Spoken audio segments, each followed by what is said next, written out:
The Bible uses many illustrations from everyday life to relate spiritual concepts.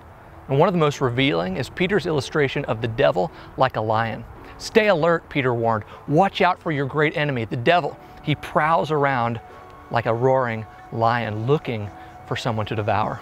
While writing my book, Activating the Power of God's Word, I dissected this verse in depth and found that Peter's comparison must be no coincidence. I discovered that a lion has a small heart and lungs compared to the size of its body. This means that the lion has one of the least amounts of stamina in the animal kingdom, which affects how it hunts. Consequently, the lion can't simply attack at the time it sees its prey, because if it did, its prey would likely outrun it. So instead, the lion prowls and studies to determine the most opportune time to attack.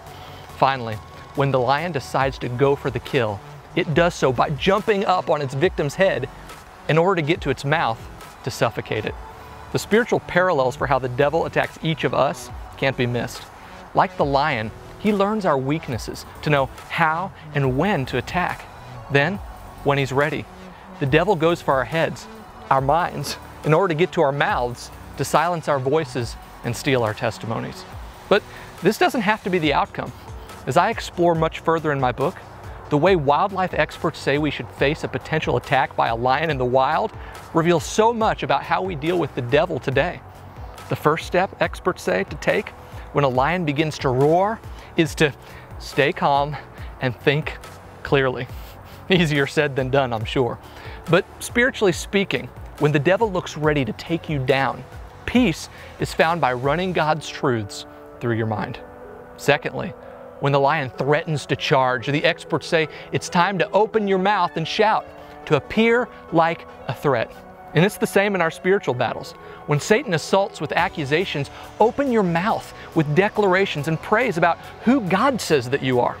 And finally, if the lion decides to jump, experts say not to run or cower, but to stay standing is your best line of defense. And that's also what Peter said is our defense against the devil. Stand firm against him and be strong in your faith, he instructed. So when you find yourself in a spiritual battle, stand in the truths of God's promises, no matter how the situation looks. Stand on who God says you are, no matter what others have said. Stand on the assurance that Christ's victory is also your victory. When you stay standing, you'll beat that devil down over time.